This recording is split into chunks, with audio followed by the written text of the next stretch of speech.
This is Max Shears for Pro Boxing Fans. I'd like to join, as always, by Dev Sahni. Dev, first of all, Dave Allen, Filip Hrgovic. We know the size of the test, but for someone that is maybe from Doncaster and they've been introduced to Dave Allen this week, how big of a test is Filip Hrgovic for Dave? Like the biggest test of his career. I think when he took on Luis Ortiz, that was probably the last time he took on what appeared to be at the time an elite heavyweight, maybe top 8, top 5 at the time. Hrgovic might be better than Luis Ortiz. He's, bronze medal as an amateur, and he's got good wins as a heavyweight. Adelaide, Joyce, ran Dubois close as well. It's a tall order for Dave Allen, but 10,000 plus, Doncaster Football Stadium, all of those people behind him. He's won his first battle because he's come in good shape. So he's come in under 250 pounds. So he's given himself the best possible chance for something mental to happen. I was watching Dave's video earlier and he spoke about the times when he's kind of operated on this level, and he said he hasn't got the result, and a lot of time he hasn't really been in the fight. What is the difference now? Is it the maturity now he's older? Is it the fans? Is it the weight? What makes you think Dave might have a chance in this fight? What makes me think Dave might have a chance in this fight? I didn't say he has got a chance in the fight. Look, Hergovich is a favourite for a big reason. I think Dave Allen's route to victory is probably cutting Filip Hrgovic, and because Hergovich got cut in his 3 of his last fights. So probably if he gets a cut, ref doesn't like it, doctor doesn't like it, fans are going, oh, we don't like that, pull him out. That feels like the route to victory, because I don't think he punches harder than Daniel Dubois or David Adelaide, and they couldn't put him down. Zhang had him over, but it was like a flash kind of cuffing shot. It was a knockdown like that. So I don't think he can really hurt him to the head. I'm not sure if he can hurt him to the body. It's going to take magic, but in this sport you get magic, and in this sport we saw magic last week when Zach Chelli, who shouldn't have had a prayer against David Morrell, an English light heavyweight champion in Zach Chelli, suddenly taking on a 2-weight world champion, not just beating him but stopping him. Take that bit of magic and times it by 10, because it's the heavyweight division and anything can happen. That's what he needs. He needs a bit of luck, and he needs something crazy to happen in there. When you look at both men, do you think this fight goes the distance, or do you think it's similar to, obviously it's a very different fight to Wardley Dubois, but everyone thought that wouldn't go the distance. Can you see this one going all 10 rounds? Yeah, I can. I feel like the two permutations where it doesn't go the distance is Hergovich gets stopped on cuts, which might happen. Daniel Dubois stopped him on cuts, or Dave Allen's corner throw the towel in. That could be a scenario as well. I can't see Dave going down. I can't see him not answering shots, but I could see him potentially taking a few too many for Jamie Moore's liking, and they save him for another day. They're the scenarios I can see. Or they just go blood and guts for 10 rounds and we don't know who's won at the end. Who knows, mate? Who knows? I know you've spoke to Filip quite a lot over the years, and again, it's easy for me to question this, but was there so much talk about August 8th and this Moser Talma date? I saw DAZN posted about it yesterday. Do you reckon there's any chance that Filip Hrgovic is maybe looking past Dave Allen and looking at August 8th and looking at Moser Talma?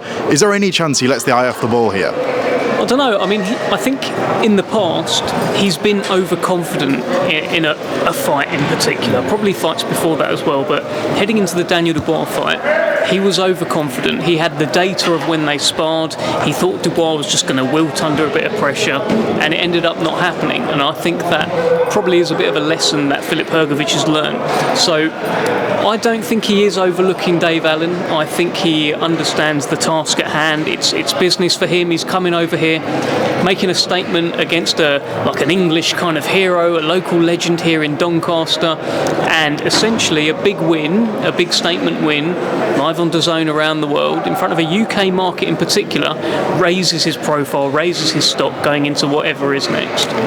I have to ask, Daniel Dubois, obviously I saw you was there ringside last week. I mean, first of all, what an event. What a statement from him also. There were so many question marks, and then questions answered now about his heart and his will. Do you think he answered them last Saturday? I think so, mate. I think he's answered a lot of questions. I think he's dispelled a lot of myths. Like, there's been plenty of ways out for Daniel Dubois in that fight and in other fights as well. He finds a way through, unless you're Alexander Usyk. But by the way, Alexander Usyk beats everyone. With Joe Joyce, he fractured his orbital bone. He did the right thing. He saved his career by sitting that one out.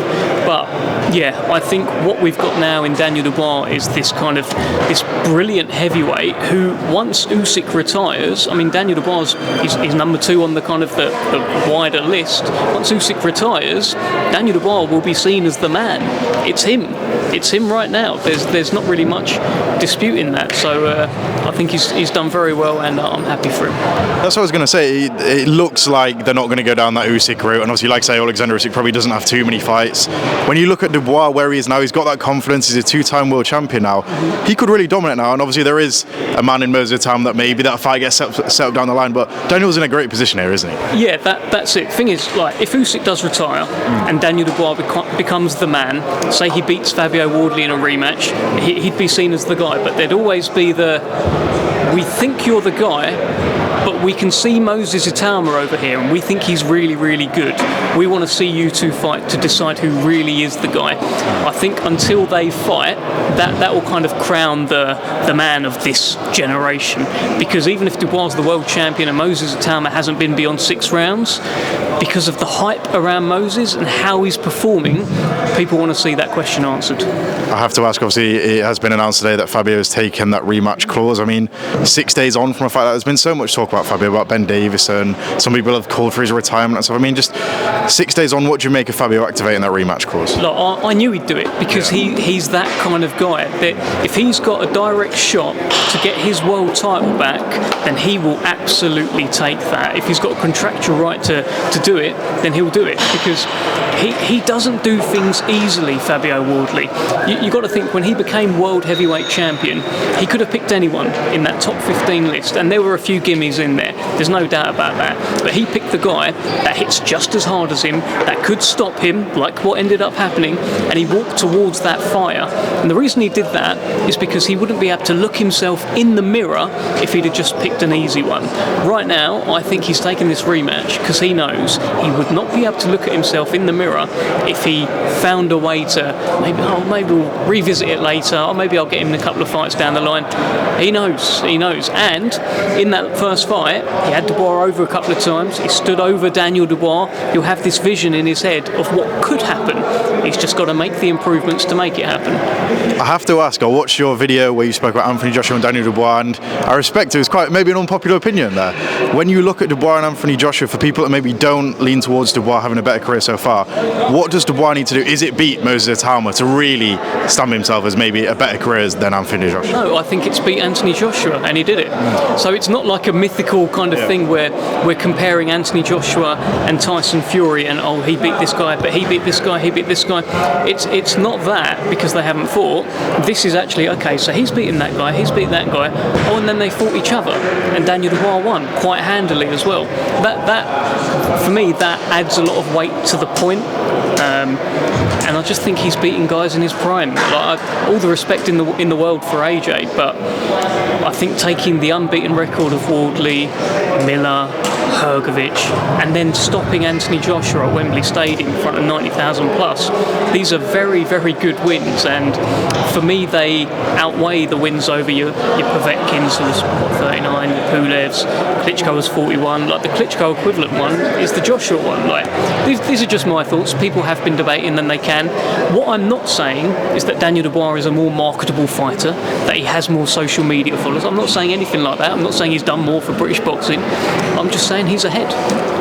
Dave, just last one before I let you go. I spoke to the other day, I didn't realise you've had 12 years here. I mean, just looking back at a great 12 years, what is a standout moment for you? I mean, I imagine it's been a bit of a dream, has it? The Fury Usyk presses. I mean, what is the best moment for you? What's the proudest one? There's so many moments. So I was looking back the other day. Do you remember when Tyson Fury fought Dillian Whyte? And I was doing the live stream with Big John Fury, and Dillian Whyte came onto the live stream, and he thought John Fury was Steve Bunce, and it was just a beautiful, viral, incredible moment. That will always rank quite highly. But yeah, I've been very fortunate enough to be involved in some amazing stuff. Queensberry has been amazing for me. I think I've been in a great place, and I've enjoyed every moment. Yeah, well done.